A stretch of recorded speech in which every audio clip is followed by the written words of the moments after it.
चलिए शुरू करें। हाँ जी, अब आज बहुत छोटा क्लास हो सकता है क्योंकि बहुत सारी चीज़ें आप जान चुके हो तो आसान हो गया है। हाँ जी, चलिए तो आज की क्लास स्टार्ट करते हैं। तो बच्चों गुड मॉर्निंग। और शुरू करें क्लास। तो हमने जान लिया है तीन चीज़ें जो ज़्यादा ज़रूरी तो सब है, पर हमने तीन चीज़ों को अच्छे से पढ़ा है तो आपकी चीज़ें समझ में आ जाएंगी। ठीक है, तो हमने क्या पढ़ा था? परमाणु त्रिज्या, परमाणु का आकार ऊपर से नीचे आने पर बढ़ता है। दूसरा आयनन ऊर्जा, और तीसरा इलेक्ट्रॉन बंद होता है। इन तीनों पे अपवाद भी हमने पढ़ा है। हमने आयनन ऊर्जा पे एक अपवाद भी पढ़ा था नाइट्रोजन और ऑक्सीजन के बीच में।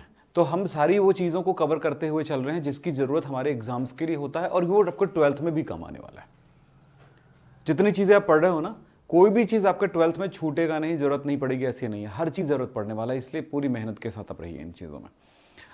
अब यह है कि अर्धवार्षिक में कोई रिजल्ट नहीं दिखाई देगा, मैं आपको पहले बताता हूँ, लेकिन एनुअल में जो दिखाई देगा और आने वाले 12th में जो दिखाई देगा वो आप खुद ही हैरान रहेंगे इस चीज़ में देख करके। तो अभी आप एकदम मतलब हम हमेशा बोलते हैं कोई दवाई खाए और बोले कि डॉक्टर को बोले डॉक्टर साहब कुछ नहीं हो रहा है, उसको फ़ोन कर डाले, परेशान कर डाले, ऐसा नहीं होता है। अच्छे डॉक्टर की दवाइयाँ तुरंत असर नहीं करती, आपने देखा होगा। लेकिन वो झोला छाप का तुरंत असर कर जाता है ना। तो ऐसा लगता है कि इन्होंने 10 रुपये का दवाई दिया और हम ठीक हो गए, लेकिन एक पता है आपको, वो सिर्फ सिम्टम्स को दबाता है, यानी कि आपकी समस्याओं को दबाता है। और वही है आपकी समस्या कि सर अर्धवार्षिक में नंबर आ जाए। तो ये क्या होता है कि अर्धवार्षिक तक, त्रैमासिक अर्धवार्षिक में रिजल्ट अच्छा लाने के लिए हमारे पास टेक्निक्स है, उन टेक्निक का उपयोग नहीं किया गया क्योंकि उससे आपका एनुअल बिगड़ जाएगा। समझ रहे हैं? यानी कि आप समझ लो झोला छाप डॉक्टर क्या करेगा, अर्धवार्षिक को बनाएगा, त्रैमासिक को बनाएगा, लेकिन आपका एनुअल बिगड़ेगा, यानी बीमारी बढ़ रही है। बीमारी तो एनुअल का होता है ना, वो बिगड़ रहा है, भविष्य बिगड़ रहा है, भविष्य होता है। तो इसलिए ध्यान रखिएगा, हम ये काम नहीं करेंगे, हम काम करेंगे सिर्फ आपके रिजल्ट्स को बेहतर बनाना है, काम को बेहतर बनाना है। तो इसके लिए सर मेरे पास है सर। अरे तो वो रख ही लेना था ना इसको।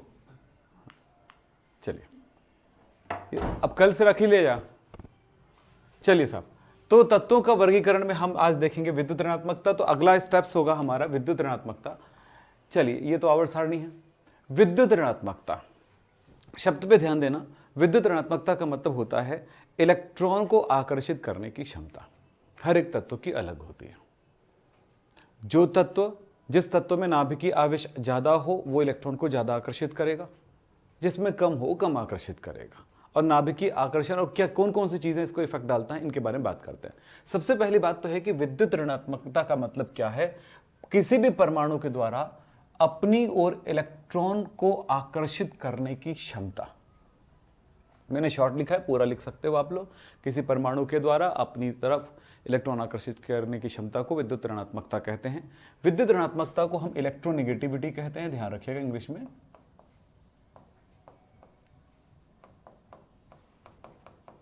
इसको हम शॉर्ट में EN से दर्शा रहे हैं ताकि कभी जरूरत पड़े तो बार बार ना लिखना पड़े। तो विद्युत ऋणात्मकता मतलब हुआ इलेक्ट्रॉन को अपनी तरफ आकर्षित करने की क्षमता। इसे प्रभावित कौन कौन से कारक करेंगे? प्रभावित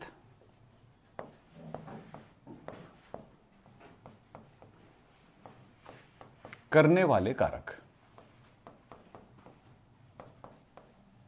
प्रभावित करने वाले कारक पहला है परमाणु त्रिज्या। परमाणु का आकार बहुत काम करता है, याद रखना। हम परमाणु त्रिज्या शब्द बात करें या परमाणु आकार बात करें, ये बहुत काम करता है। यानी कोई भी गुण हो उसके परमाणु त्रिज्या पर भी निर्भर करता है, याद रखना। जैसे विद्युत ऋणात्मकता भी परमाणु त्रिज्या पर निर्भर करेगा। कैसे निर्भर करेगा? विद्युत ऋणात्मकता जितनी, देखो परमाणु का त्रिज्या, यानी आप समझो इस बात को, ये नाभिक है और ये इसका इलेक्ट्रॉन है इस जगह पर, यह अंतिम ऊर्जा स्तर है। परमाणु का आकार इतना है और ये देखिए परमाणु का आकार इतना है। बताइए कोई भी इलेक्ट्रॉन को ये ज्यादा आकर्षित करेगा कि ये छोटा कि बड़ा?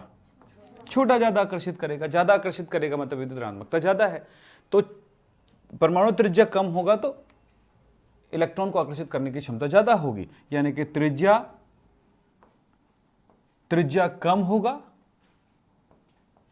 तो विद्युत ऋणात्मकता अधिक होगी। व्युत्क्रमानुपात संबंध है। ये संबंध का मतलब मैंने बता दिया था 1-2 दिन पहले, किसी ने पूछा था, और ये आप याद रखना, इस तरह के संबंधों को फिजिक्स में आप बहुत ज़्यादा पढ़ते हो, ठीक है, तो याद रखिएगा ये। दूसरी बात, नाभिकीय आवेश।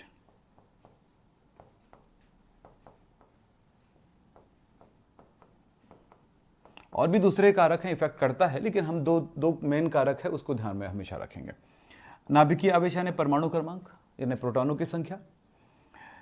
जितनी ज्यादा नाभिक इलेक्ट्रॉन को आकर्षित करेगा, यानी जितना ज्यादा नाभिक में आवेश होगा उतना ज्यादा इलेक्ट्रॉन को आकर्षित करेगा, यानी कि विद्युत ऋणात्मकता समानुपाती नाभिकीय आवेश। ठीक है, हो गया, बात समझ में आ गई। अब आवर्त सारणी में इस गुणों में क्या परिवर्तन आएगा, क्या होगा, वो जरा देखें। आवर्तिता क्या होगा,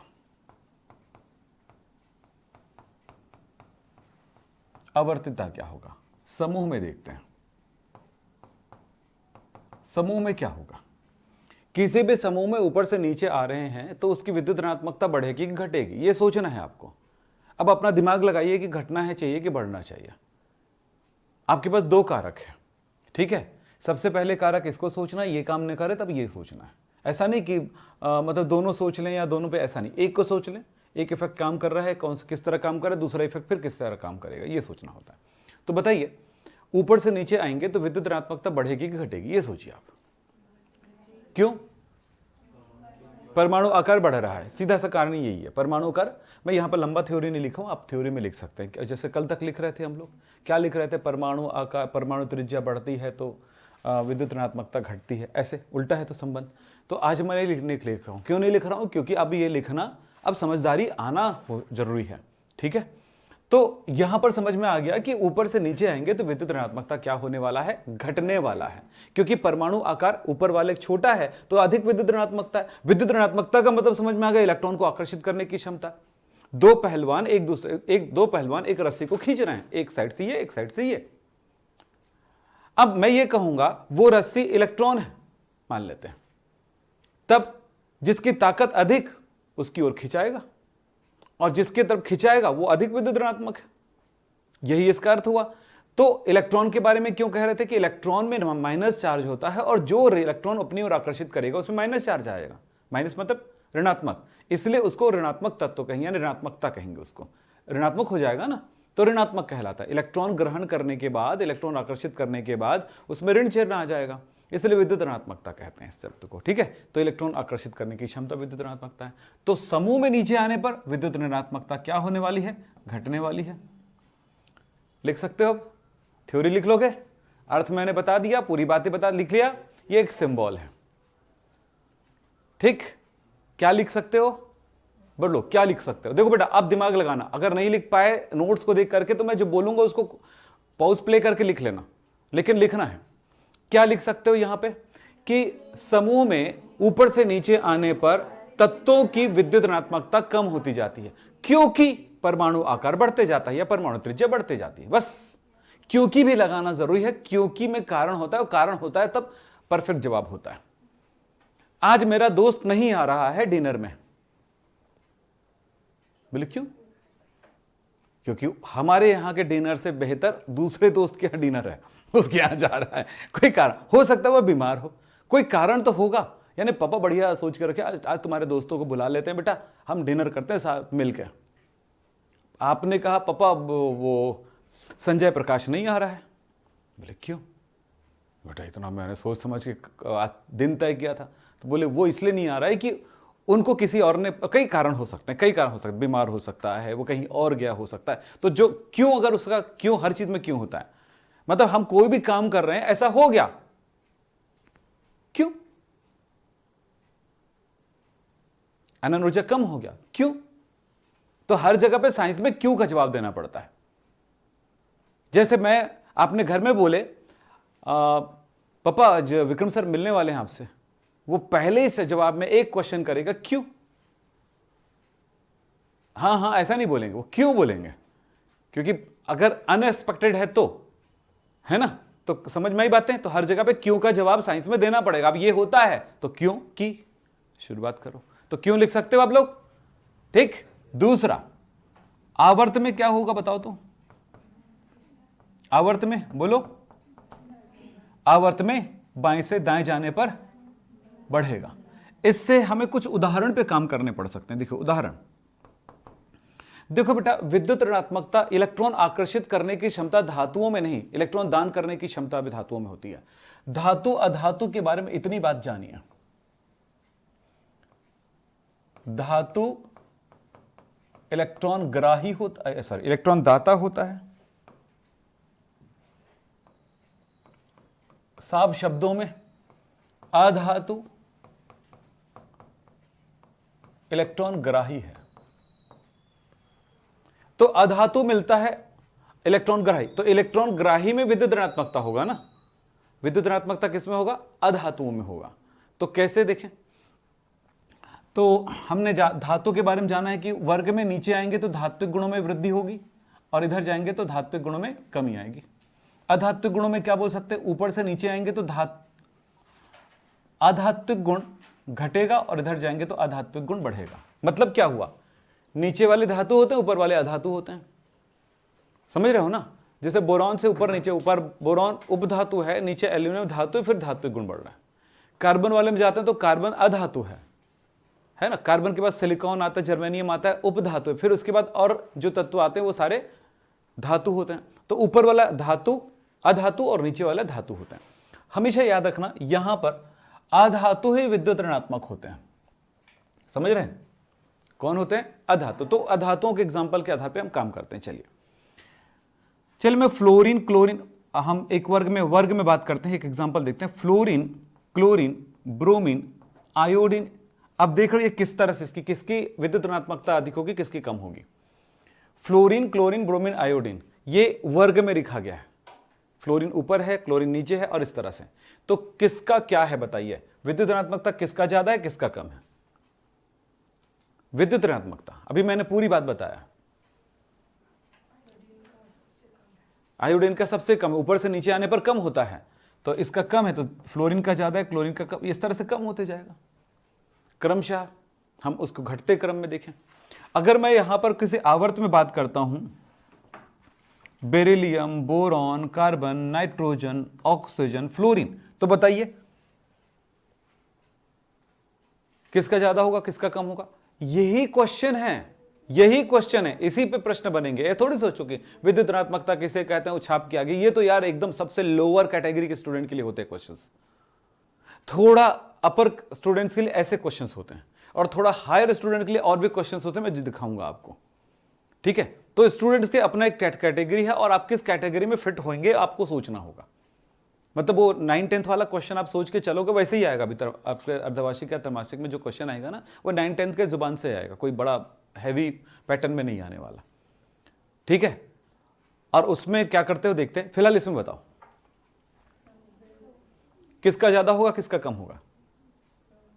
ये कैसे रखा गया, कैसे अरेंज है बताओ ना। कहां पे आवर्त सारणी में कहां पे सोचो, इसको कहां है पता है?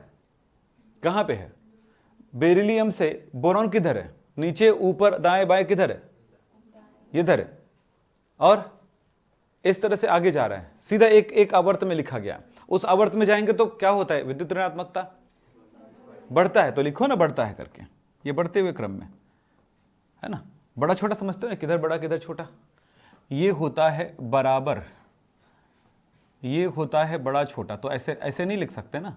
देखो चिन्ह बराबर है ना, 5 5, ये है 5 6, अलग अलग हो गया कोई भी नंबर, तो बड़ा छोटा को दर्शाता है। यानी जितना नंबर ये x है, जितना नंबर x है उसका y का नंबर भी बराबर है। ठीक है? दोनों वैल्यू, x की वैल्यू अगर 5 है तो y की वैल्यू भी 5 है। लेकिन यहां पर x की वैल्यू y की वैल्यू पे जाए तब क्या होगा? x की वैल्यू अगर 5 है तो y का वैल्यू 6 7 8 कोई भी हो सकता है। अब एग्जैक्ट थोड़ी बता सकते हैं, है ना। तो ये होता है। तो बड़ा कौन सा, छोटा कौन सा, क्लियर? हाँ, अब इसी को हम लोग कैसे लिखते हैं बेटा? बड़ा और छोटा को समझो। हम लोग लिखते समय क्या करते हैं, हम लोग ऐसे ऐसे, और एक है ऐसा, तो ऐसा नहीं लिख करके हम सीधा पकड़ कैसे करते हैं, फटाफट काम करने आना चाहिए ना कुछ। तो इसलिए ये चिन्ह जो है बनते बनते कैसा बन चुका है, ऐसा बन चुका है। ले लीजिए, तो बड़ा छोटा समझ में आ गया, मिटा दो पूरा। हाँ, कभी भूलना नहीं, जिधर मुंह खुला है ना, बड़ा क्या होता है, ओ बुर्ज खलीफा, मुंह खुल जाता है। और किसी ने कहा बुर्ज खलीफा, ये देखो इतना छोटा, मुंह बंद हो जाता है। होता है ना, किसी छोटी चीज को देखेंगे तो मुंह बंद हो जाता है, तो उधर मुंह बंद है, छोटे की तरफ मुंह खोल गया, बड़ा है। अब समझ में आया, कभी ऐसी बात आएगी तब। ठीक है, किसी ने पूछा मुंह क्यों खोल दिए, पेपर हार्ड है। चलिए, हो गया। कुछ एग्जाम्पल, 50 एग्जाम्पल कर सकते हो, बस एक आध एग्जाम्पल बता दिया आवर्त में, वर्ग में। अब चलते हैं, ये तो पढ़ा दिया। विद्युत धनात्मकता उल्टा है। इलेक्ट्रॉन आकर्षित करने की क्षमता विद्युत ऋणात्मकता थी, तो इलेक्ट्रॉन दान करने की क्षमता विद्युत धनात्मकता है। क्या बोलते हैं, इलेक्ट्रो पॉजिटिविटी।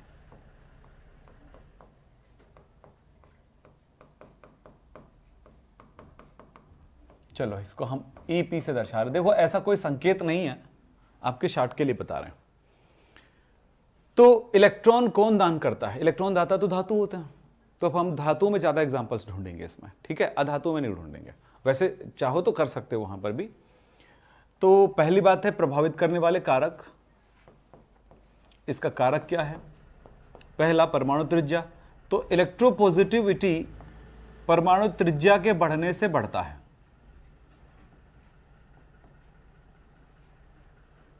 परमाणु का आकार छोटा होगा, परमाणु का आकार बड़ा होगा, तो इलेक्ट्रॉन कौन दान करेगा आसानी से, छोटा कि बड़ा? क्यों? क्योंकि नाभिक से आकर्षण उनकी कम हो गई है, सो इलेक्ट्रॉन इजीली रिलीज हो जाएगा। ठीक है, तो आकर्षण कम, रिलीज हो गया। ठीक, सो समझ लें, तो इसकी विद्युत धनात्मकता अधिक है और इसकी कम है, तो त्रिज्या बढ़ा, इलेक्ट्रोपॉजिटिविटी बढ़ा। दूसरा, इलेक्ट्रोपॉजिटिविटी व्युत्क्रमण अनुपाती Z, परमाणु क्रमांक यानी कि नाभिकीय आवेश बढ़ता है, ये आवेश अधिक हो जाएगा तो इसको इलेक्ट्रॉन को आकर्षित करके रखेगा, दान करने की क्षमता कमजोर पड़ जाएगी, यानी कि क्या हुआ, विद्युत धनात्मकता घट जाएगी। अब समूह में क्या होगा, समूह में आवर्तिता क्या होगा, ऊपर से नीचे आएंगे तो विद्युत धनात्मकता बढ़ेगा, और आवर्त में क्या होगा, आकार छोटा होते जाता है तो इलेक्ट्रॉन दान करने की क्षमता कम होती जाएगी, तो इधर जाएंगे तो घटेगा। ये लीजिए, ठीक। कुछ उदाहरण, विद्युत धनात्मकता को धातुओं से जोड़ना चाहिए। मैंने बोला जो इलेक्ट्रॉन दान करने का संबंध रखता है वो दाता है, मतलब धातु है। चलिए, तो लिथियम से सोडियम अधिक विद्युत धनात्मक है वर्ग में नीचे जाने पर, उससे अधिक पोटेशियम, उससे अधिक रूबिडियम, उससे अधिक सीजियम धनात्मक है। इसी तरह से beryllium, magnesium, calcium, strontium and barium, इस तरह से कोई भी जगह पे ध्यान दें। और आवर्त में देखें तो आवर्त में देख लेते हैं, lithium, beryllium, boron, carbon, nitrogen, oxygen में बोले तो ये, क्योंकि विद्युत धनात्मकता बढ़ रही थी तो विद्युत धनात्मकता घटेगी, जस्ट अपोजिट है। ठीक है ना। चलिए, हो गया। अब चलते हैं धात्विक गुण। वे तत्व जो इलेक्ट्रॉन दान करते हैं वो धातु होते हैं। और धातुओं में क्या है, धात्विक गुण आएगा, धात्विक चमक, धात्विक खंड। धातु किसको बोलते हैं, जिसमें धात्विक कनक है, धात्विक चमक है, विद्युत चालकता है, ऊष्मा की चालकता है, जिसको ठोकने पर वो चिपटने लगता है, खींचने पर वो तार बन जाता है। ऐसे चीजों को क्या कहा जाता है, धातु कहा जाता है। तो धातु के सबसे महत्वपूर्ण गुण क्या है, ये है इलेक्ट्रॉन दान करने की क्षमता। गुण क्या होते हैं इनके, गुण क्या होते हैं, धात्विक चमक पाई जाती है,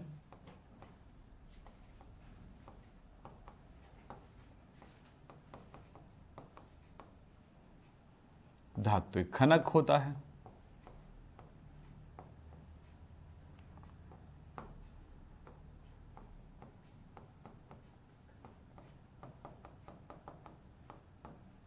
आघात वर्धनीयता होती है। वर्धनीयता कैसे लिखेंगे?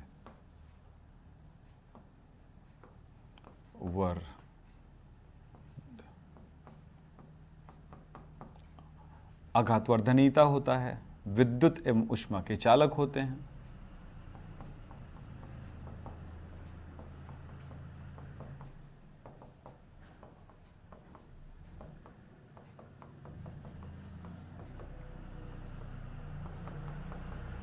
ये धातु के गुण होते हैं। प्रभावित करने वाले कारक क्या होंगे?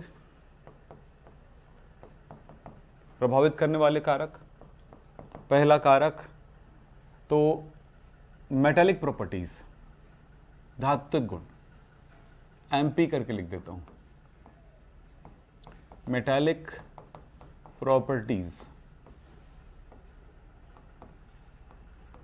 तो मेटालिक प्रॉपर्टीज जो है वो त्रिज्या बढ़ने के साथ बढ़ता है, इलेक्ट्रॉन दान करने की क्षमता बढ़ती है। इससे क्या होगा, कुछ उदाहरण में अगर आप बात करें तो इसका मतलब है कि लिथियम से बड़ा सोडियम है, तो इसका मतलब है ज़्यादा मेटालिक प्रॉपर्टीज किसकी होगी? सोडियम की होगी। उससे ज़्यादा पोटेशियम होगा, उससे ज़्यादा रुबीडियम होगा, है ना? समझ में आ रही बात है? इसी तरह से कोई भी वर्ग में ले लो, कोई भी वर्ग में, जैसे अगर मैं बोरॉन वाले वर्ग में चलता, बोरॉन, एल्यूमिनियम, इसमें तो ये किसी भी वर्ग में अगर जाते हैं तो ये उपधातु धातु धातु धातु गुणों में वृद्धि होती जा रही है। किसी भी वर्ग में चले, आवर्त में चलते हैं तब क्या होगा? आवर्त में आकार छोटा होते जाता है, तो आवर्त में लिथियम है, बेरिलियम है, बेरिलियम के बाद कौन आता है? बोरॉन, फिर कार्बन। तो धात्विक गुणों में कमी होती जाएगी, ये धातु है कम है। इसी तरह से अगर मैं सोडियम, क्या रहा 12, मैग्नीशियम और एल्यूमिनियम और कौन सा आएगा?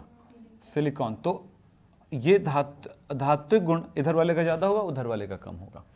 तो ये सब रट्टा मारने की जरूरत नहीं पड़ती, अपने दिमाग से जो चीज़ें काम की बात है वो सब परिभाषा समझ में आ गया, कारक समझ में आ गया, सब कुछ फैक्टर क्लियर है कि किधर जाएंगे तो बढ़ेगा, किधर जाएंगे तो घटेगा। दूसरा होगा, इस पर प्रभाव पड़ेगा कि नाभिकीय आवेश घटना चाहिए, तब जाकर के धात्विक गुणों में वृद्धि होगी। समूह में क्या हुआ आपको बताया मैंने, समूह में क्या हुआ? समूह में क्या हुआ? नीचे आएंगे तो बढ़ा, यस। आवर्त में क्या हुआ? आवर्त में इधर गए तो घटा, ठीक। तो इस तरह से हमने लगभग सारे गुणों को लेकर के हमने पढ़ाई कर लिया। जो समय लगता है ना बेटा, उस जगह पे लगता है जब उसकी गहराइयों तक जाना होता है। वैसे ये चैप्टर खत्म होने वाला है, नया चैप्टर चालू होने वाला है। ये हो गया।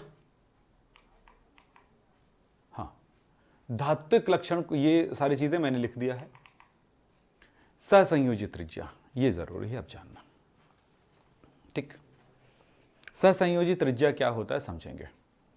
अगर दो समान परमाणुएं आपस में सहसंयोजी बंध से जुड़े हुए हैं, सिंगल बॉन्ड से या कोई भी बॉन्ड से जुड़ा हो, तो उन, अब जैसे मान लेते हैं हम कुछ, यहां पर एग्जांपल ले रहा हूं, जैसे हाइड्रोजन H2, तो यहां पर दो, एक हाइड्रोजन ये हुआ इसका नाभिक, और दूसरा हाइड्रोजन ये हुआ इसका नाभिक। दो हाइड्रोजन है, हाइड्रोजन एक, दो हाइड्रोजन आपस में जुड़े हुए हैं।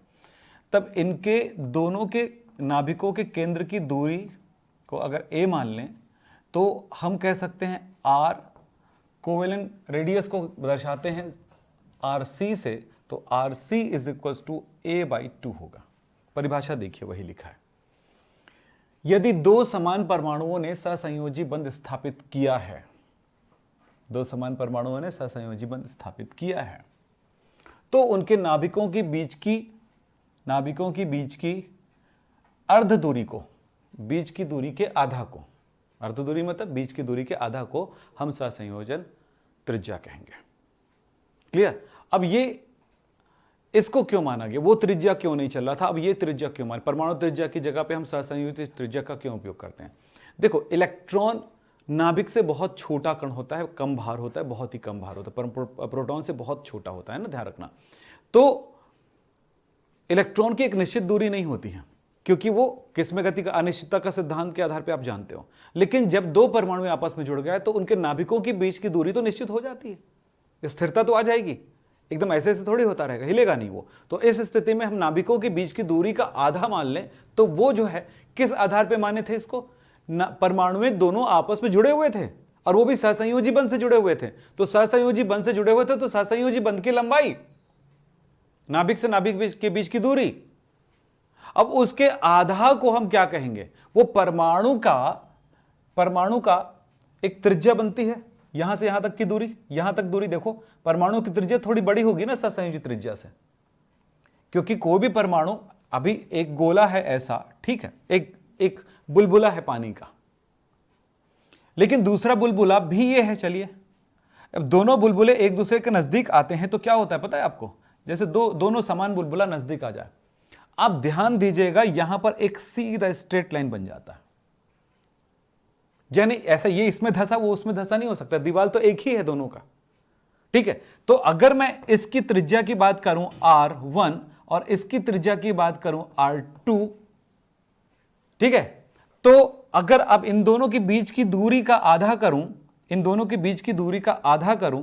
दोनों के बीच की दूरी को ये लूं और इसका आधा करूं, तो ये है, मान लेते हैं R3, तो आप समझ लो यहां पे R1 बराबर R2 है, लेकिन R1 और R2, इसको मैं मान लेता हूं R, तो यहां पर R3 जो है किसी भी हाल में, देखो यहां से यहां तक की दूरी होगी, बोलो यहां से यहां तक की दूरी ही R3 होगा, तो क्या हुआ, R3 जो है छोटा ही होगा R से, यानी कि इस R2 या R1 से दोनों से छोटा ही होगा। तो सहसंयोजक त्रिज्या जो होता है परमाणु त्रिज्या के कॉन्सेप्ट से छोटा होता है, पर फिर भी यह स्थिरता है। सहसंयोजक त्रिज्या परमाणु त्रिज्या जैसी कोई चीज हम नहीं बता सकते हैं, क्योंकि इलेक्ट्रॉन की एक निश्चित दूरी नहीं बता सकते नाभिक से। कल के डेट में प्रश्न आ गया, हम परमाणु त्रिज्या के स्थान पर सहसंयोजक त्रिज्या, उपसंयोजक त्रिज्या और क्या बोलते हैं इसको, धात्विक त्रिज्या का उपयोग करते हैं, ऐसा क्यों? तो इसका कारण है कि परमाणु त्रिज्या स्थिरता नहीं आएगी, क्योंकि क्या बोल सकते हैं, इलेक्ट्रॉन की निश्चित दूरी नहीं होती है, किसकी, कैसे, नाभिक से। कारण, क्योंकि इलेक्ट्रॉन अनिश्चितता के सिद्धांत के कारण वो एक निश्चित दूरी को नहीं दर्शाया जा सकता है, ठीक है, तो ये कारण है।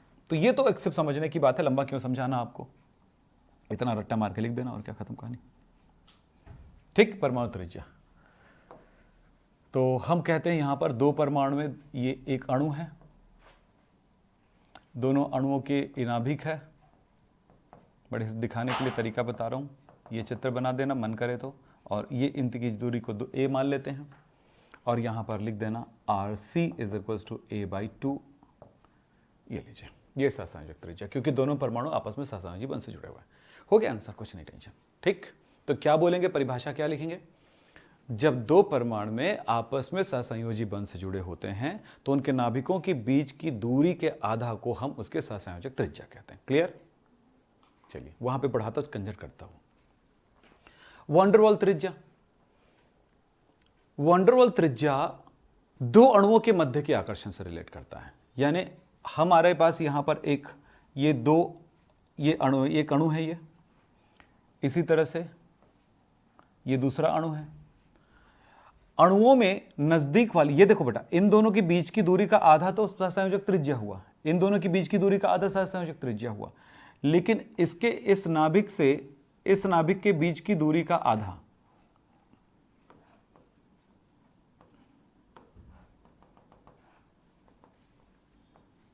इसकी दूरी को भी मैं a मान लूं तो इसको क्या बोलते हैं, वंडरवॉल, क्या बोल रहे हैं, बोल रहा है वंडरवॉल त्रिज्या। वंडरवॉल त्रिज्या RV से दर्शा देते हैं। चलिए, तो RV = a/2 होगा। क्या बता रहे हैं कि ठोस अवस्था में, अंडरलाइन रखिए, ठोस अवस्था में दो अणुओं के बीच जब कोई रासायनिक बंध ना हो, रासायनिक बंध मतलब सहसंयोजी या विद्युत संयोजी या कोई दूसरा बंध ना हो, उपसंयोजी बंध ना हो, तो ऐसी स्थिति में एक बंध काम करता है, वो है वैन डर वाल, जिसको कहा जाता है, बहुत सारे कारण होते हैं इसको वैन डर वाल बंध के। तो जब कोई गैस या कोई अणु ठोस अवस्था, मतलब कोई पदार्थ अगर ठोस अवस्था में हो और वो जो पदार्थ है उनकी अणुएं जो होती हैं, तब आणविक ठोसों में ये देखने को मिलता है। तो आणविक ठोसों में उनके बीच की, देखो ये दो आपस में कोई बंध से नहीं जुड़ा हो तो क्या लिखा है, एक समान परमाणुओं के केंद्रों के बीच की दूरी, ये समान परमाणु मान लेते हैं ये दोनों, इनके दोनों के परमाणुओं के बीच की दूरी को हम कहेंगे। यानी यहां पर कह सकते हैं क्या ठोस अवस्था में किन्हीं दो अणुओं के नजदीक वाले परमाणुओं के नाभिकों के बीच की दूरी का आधा क्या कहलाएगा, वैन डर वाल त्रिज्या कहलाएगा। क्योंकि जब दो अणु आपस में जुड़ते हैं तो इनके बीच में एक बंध होता है जिसको कहते हैं वैन डर वाल बंध। ठीक, अब आपको ये पसंद आएगा तो ये लिखना, वो पसंद आएगा जो बोला था वो लिखना, वीडियो से चेक कर लेना। ठीक है, फिर लिखूंगा, टाइम लगेगा। ठीक, क्लियर हो गया, दो चीजें मैंने आपको बता दिया। अब बात करते हैं, अगला है धात्विक त्रिज्या।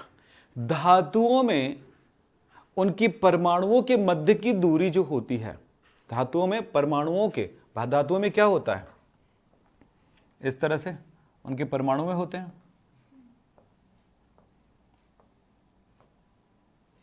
ठीक है, परमाणु में होते हैं, उसका नाभिक भी होगा।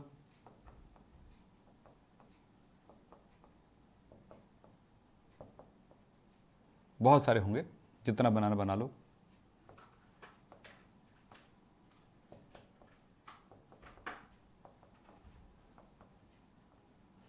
इलेक्ट्रॉन्स होते हैं, गतिमान रहते हैं। तो ये बोला गया है धातुओं में दो नजदीक वाले परमाणुओं के नाभिकों के बीच की दूरी, इसको भी मैं ए ही मान लेता हूं, इस दूरी को, परमाणुओं की दूरी को, मेटालिक त्रिज्या आर एम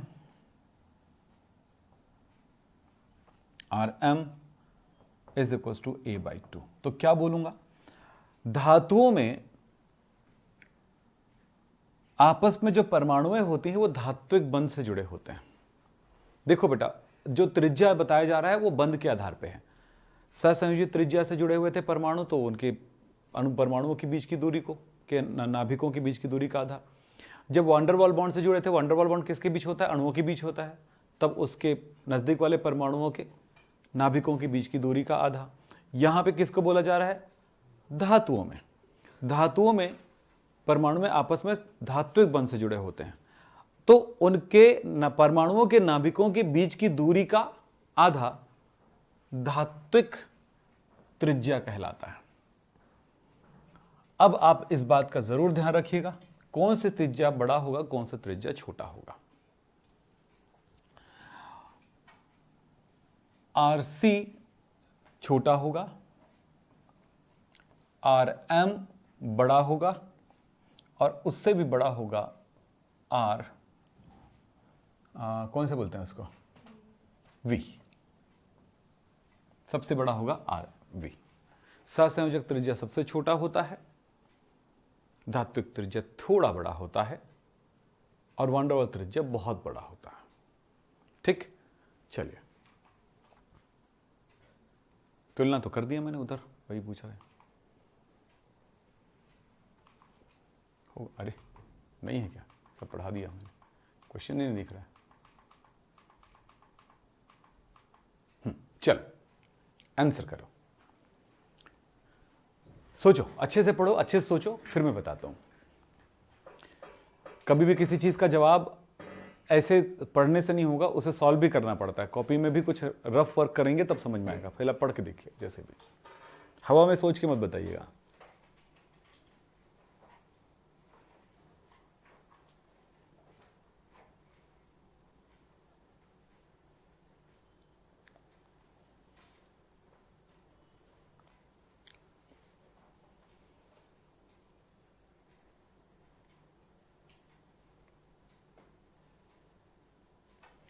इस चैप्टर से आपको मेंडलीव की आवर्त सारणी का नियम या आधुनिक आवर्त सारणी का नियम क्या है पूछते करके काम चला लेते हैं लोग। ठीक है, उसको पढ़ लीजिएगा, बाकी आवर्तीता से रिलेटेड क्वेश्चन पूछे जाएंगे। चलिए बोलिए क्या होगा, राइट आंसर क्या है, क्या पूछा है? कुछ तत्व दिए गए हैं, सोडियम, रुबिडियम, पोटेशियम, मैग्नीशियम दिया गया। तो सोडियम कहाँ पे है? यहाँ पे है पहले वर्ग में। सोडियम के नीचे पोटेशियम होता है, फिर मैग्नीशियम सोडियम के साइड में होता है।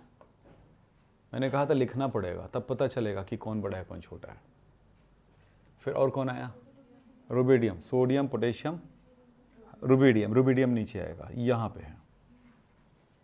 त्रिज्या, परमाणु त्रिज्या, आप जानते हो कि इधर जाने पर घटता है त्रिज्या और इधर आने पर बढ़ता है।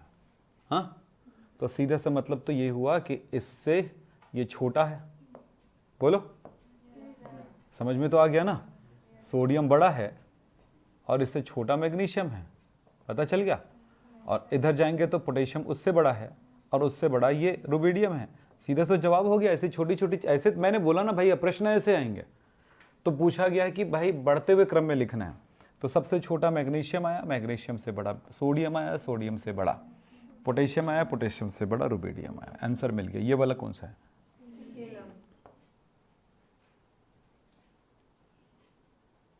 प्रश्नों के साथ खेलोगे ना तब खेल पाओगे, अन्यथा मजा नहीं आएगा पढ़ने में। अब चलो इसको बताओ।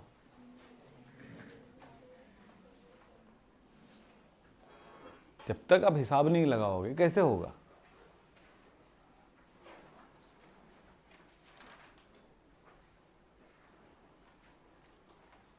हवा में कोई जवाब नहीं मिलने वाला, कितना भी सोच लो, रट्टा मारने लगो, कुछ नहीं होने वाला।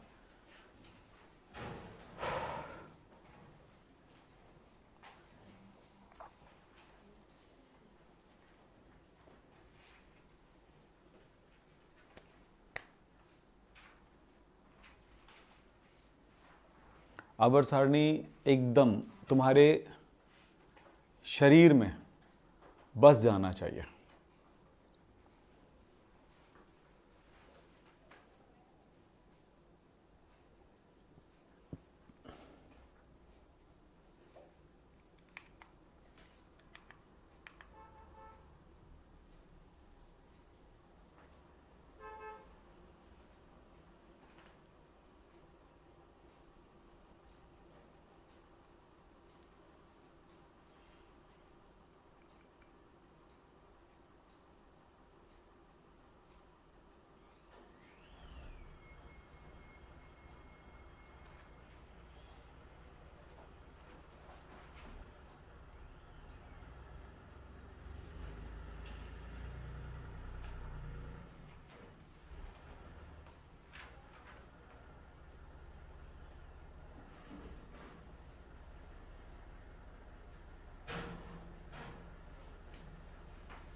हो गया, चलो उत्तर ढूंढें का क्या है आंसर। कुछ किए, क्या किए, क्या किए,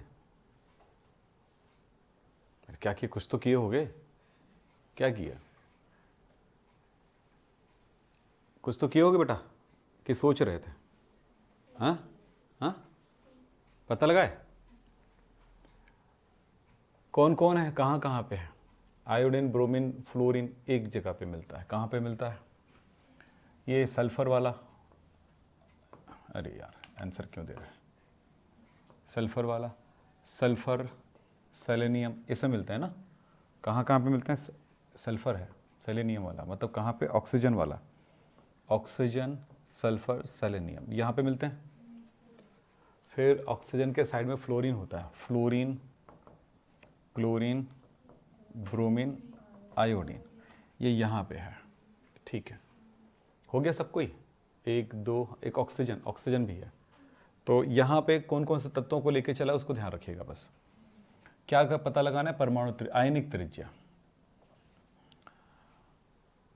यहाँ पर एक चीज़ देखिए आप, ये -2 है और ये -1 है।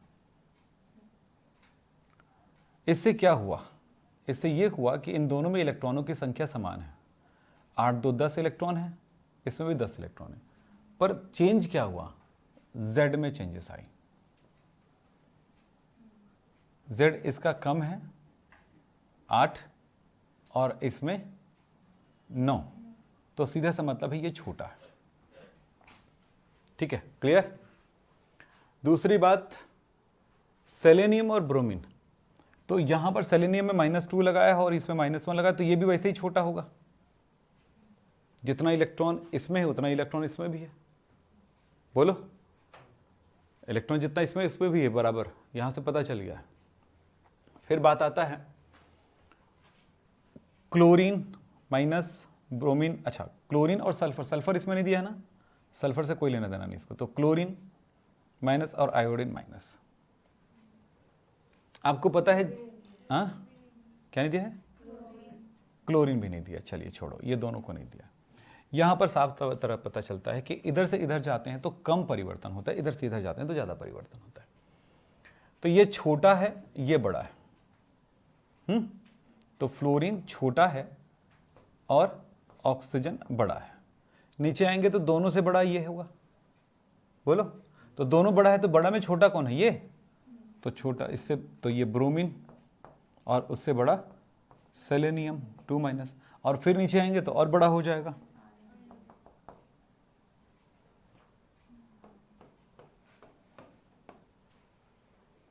आंसर देखने से कोई फायदा नहीं था उसको, ऐसा नहीं राइट तो डी में सब लगा देंगे, हमको पता है, और हमने देख के भी नहीं बताया आपको।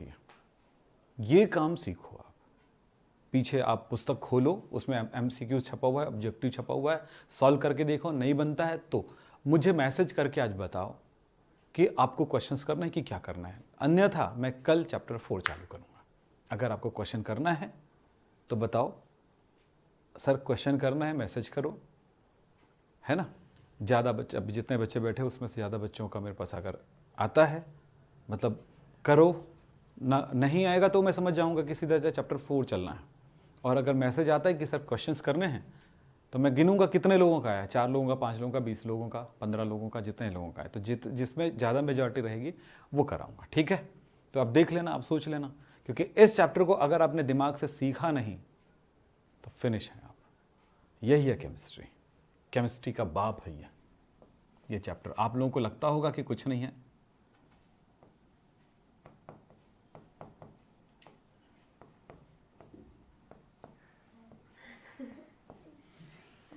डबल बी आता होगा, एक आता होगा, ए डबल आता है कि कम आता है, मैं नहीं जानता, लेकिन ये सिखाता है केमिस्ट्री, इसके क्वेश्चन सिखाते हैं। ये जितना सीखे हो ना, जितना दिमाग चलाओ ना उधर, वो जब तक क्वेश्चन नहीं करोगे कि आपका दिमाग काम ही नहीं करेगा। केमिस्ट्री का बाप है ये।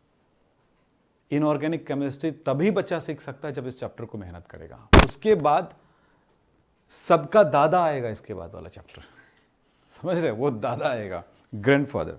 चलिए ठीक है, ओके, थैंक यू।